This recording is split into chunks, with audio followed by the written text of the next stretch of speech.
Kaybettik. Allah rahmet eylesin. Allah cennetiyle, cemaliyle buluştursun. 8'i sahabiydi zaten, çocuk. Birisi yetişkin, 6'sının annesi. 1 yaşından 11 yaşına kadar. Büyük bir imtihan, büyük bir sınav. Aileleri için büyük bir sınav.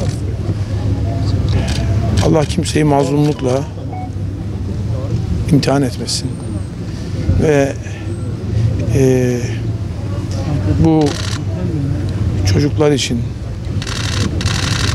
ve bu çocuklara, kaderi bu çocuklara benzeyen çocuklar için biz babaları olarak, bırakın ülke yöneticisini ve devlet yöneticilerini, babalar olarak elimizden gelen sorumluluğu yerine getirmeliyiz.